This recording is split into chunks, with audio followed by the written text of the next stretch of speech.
Pinatumba muna yung reach track. Ayan. Pagkatumba, ayan, tinalian ulit at dahan-dahan ulit itong inilabas.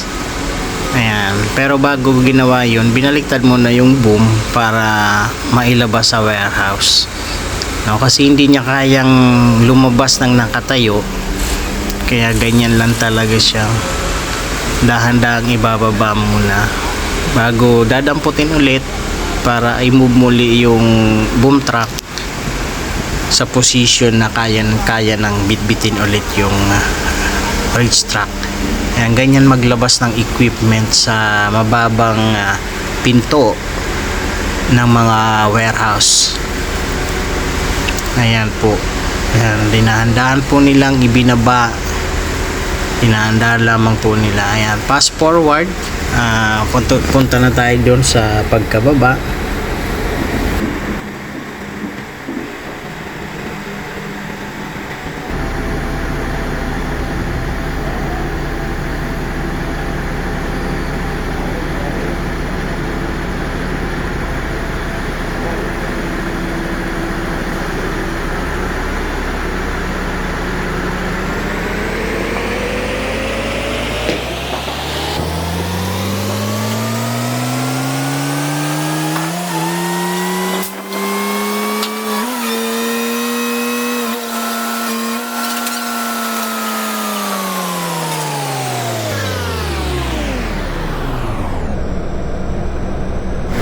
Yan, kaunti na lang isasakay na nila ito sa kanilang truck.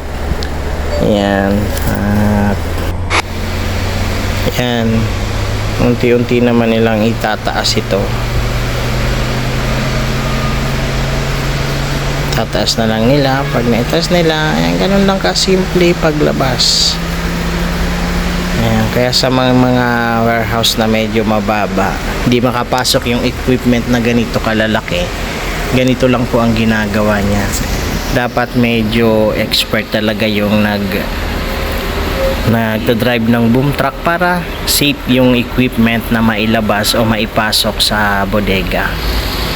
Ayan o. Medyo mahirap kasi nga parang tatama na sa taas yung yung boom niya. Ayan. Dapat hindi kayo kukuha ng mga maliliit na truck. Lalagyan lang nila ng kalso para hindi didikit mismo sa flooring yung equipment o yung reach truck. Ayan, ganun lang kasimple na nilang naipasok at naikarga sa truck. Ayan, konting positioning. Ayan, tanggal na.